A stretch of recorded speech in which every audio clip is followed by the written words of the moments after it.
You need a shot timer because that which gets measured gets worked on. The Range Tech Timer is the official timer of Active Self-Protection because it is versatile, reliable, feature-rich, and very economical. Check out all it can do at the link below. Hey everybody, welcome back to Suck Less Saturday. I am Neil. This, you guys, is one of my best friends on the planet. This is Samuel Middlebrook. He is the owner and founder of Red Hawk Firearm Training. Red Hawk, like the bird. Right? Right. And that it's an inside joke. Well, I'll tell you later. Tell everybody a little bit about yourself, Sam. So I live in Yakima, Washington. I'm married to Shannon. I'm the father of 4 kids. I love getting to educate and empower and encourage people with guns in their hands. So I teach all over the Pacific Northwest region, and I also have the privilege and honor of getting to work with John Correa at Active Self-Protection. I get to be on staff with Neil at ASP. I'm the director of instructor certification, and I get to help people teach better. And so that whole thing is not necessarily about shooting better, but about teaching better. But today we're going to talk about sucking less as shooters. Yep. So like Samuel was saying, is he helps us out with our instructor certification program and runs that and does a great job. This weekend we're all together. You've probably seen some of the folks from that certification in Suck Less maybe last week or the week before. But Sam is really the driving force behind that. He's a great instructor and a great trainer and a darn good shooter to boot.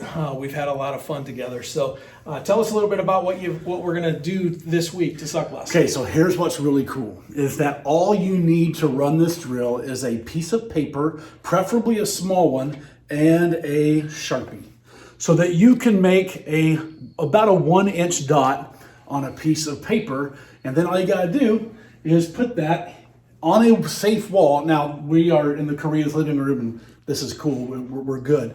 You get to make your own decisions. But what I'm going to do, and this is super critical, I am going to hang this on a safe wall that we've predetermined, but I'm going to make sure that I'm hanging this in your line of sight. I don't want you to have to look up or look down. I want you to have your pupils in the center of your ocular cavity for this drill. And what we're going to work on is driving the firearm out to the dot, and this dot is going to teach you a whole lot about this dot's going to teach you a whole lot about what you see and about how your frame of the firearm moves whenever you manipulate the trigger. So I'm going to have Neil, we already tested this out. I'm going to put the dot just about in his vision or right up close to it. And then off camera, we've already cleared his firearm. And so we're going to test it again. There is my empty gun. I've got a laser trainer in there right now. You can see, look at that. That's kind of cool. So go ahead and keep the firearm out, if you would, face in that direction. Okay. Now, what Neil's going to do is first, I'm going to have you take a step over that way so they can see your gun. And what you're going to do is you're going to drive the firearm all the way out to the dot, except I want you to put your front sight literally touching that dot. Oh boy, okay. Okay, you're pretty dadgum close. Would you say that you are maybe an inch or two away from that dot? Yeah, I think so. Fantastic. I'm going to get closer to the camera so that if you hold that for a moment, you will see how close he is to that dot. This is absolutely critical. I don't want you touching the dot. I want you at least 1 inch away, but no more than 4 inches away from the dot. You're going to find out why in just a moment. What you're going to do, Neil, is put your finger on trigger, and I'm going to have you ignore your dot. And I'm going to have you use your front blade, your front sight. Okay? Now, for those of you that are dot shooters, if you don't have a front sight that you can see through your dot, doesn't bug me at all, you might want to use your dot. But if you have a front sight that you can see through your optic, I want you to use that front blade and not your dot. For iron sight shooters, this is going to be very informative. What you're going to do is put your finger on the trigger and manipulate it all the way through the firing sequence. And what I want you to do is I want you to see if you loosen up your support hand grip, just maybe half. Okay. Would you agree this is how most people would shoot a gun? Oh, yeah. Yeah. So you're going to have to reverse a little bit to give the average shooter an education here. But now I want you to put your finger on the trigger and just manipulate it. and you will see a little bit of movement in your blade compared to this dot. This 1-inch dot is going to teach you all the little motions that happen. Now you might be thinking, but what about recoil?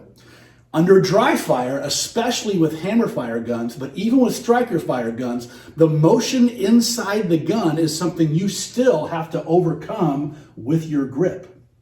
And so even though the slide isn't moving, you have to keep the frame motionless, even though there's built-in motion into the frame.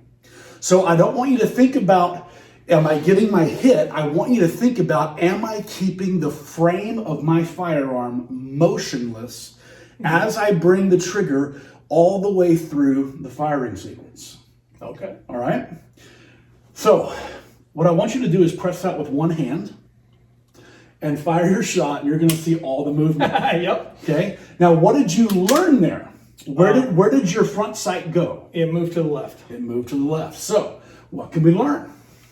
The support hand is important. Oh, so our support hand is important. So let's put maybe 20% support hand on there. Okay. And let's manipulate the trigger all the way through the firing sequence. What happened? Still a little bit of left movement. Still a little bit of movement. Now watch this. I want you to put as much shooting hand grip strength as you can, and manipulate the trigger. 20% here. Keep 20% there. Okay. And tell them what happens with your front sight. Still moves left. A lot of movement. Interesting. So this is going to help those of you that need to understand the relationship between your shooting hand and your support hand. I'm the only person on the planet with my hands. Neil's the only person with his. Also, Neil has his firearm, I have mine, just like you have your hands and you have your firearm. So I'm not going to make up imaginary numbers and say, 85% and 20%, those mean nothing. I need you to both experience and experiment with your grip to keep your front sight from moving on that dot. And what I mean by experience is that I need you to feel what you're feeling. Pay attention to it. You're trying to do two things at once. You're trying to see a front sight and you're trying to feel something in your hands simultaneously. This takes effort. This takes being extremely present with every single trigger press. If you're not present for it, you skip out on the learning. And so I want you to put the firearm out on the dot. And now I want you to, whatever's natural for you. You obviously been through a lot of gun school, yep. And you keep calling me saying, Sam, can you help me be a better shooter? And I try to help. So what I want you to do, put your front sight on that dot, and I know that you're back here behind, there's something blocking you. Leap forward. I want you almost touching that dot. Because this is, the closer you get to that dot, the more information you get from your front sight. I'm trying to not leave my hand on the TV. I understand. Okay. Put your finger on the trigger and just bring it all the way back through the firing sequence. Did it move? No. Okay, so relax. Go ahead and holster up. You may find that for your particular hands and your particular firearm, that it works very well for you to have your support hand thumb forward. You may find, depending on your hands and your firearm, that you need to have a little bit of pressure with that forward thumb. You may find that you need to have thumbs up. This is where you get to experience and experiment with all the different grip techniques out there on the planet. And this 1-inch circle will tell you almost everything you need to know about how to keep the frame of your firearm motionless while cycling the trigger all the way through the firing sequence. I love it. All right, so for our assignment this week, get yourself a sticky note, put a 1-inch circle on it, find a safe wall. Yes. Unload your gun and then unload it again. And then I always say unload it one more time and take all the ammo out of the room and then check it one more time, okay? Let's just not shoot your TV or your wall or your kitchen table, refrigerator, all of the things that we don't want to shoot, all right? Or anybody else in your house. 1-inch circle on there at eye length. That's what I'm getting out of that. It's got to be right there so that I'm not looking through the top of my eyes or the bottom of my eyes. I'm not aiming down or up, right? Right. Okay. And then put your front sight about 1 inch off of this thing and start pressing the trigger, work and experimenting with our grip. Right. Yep. What else?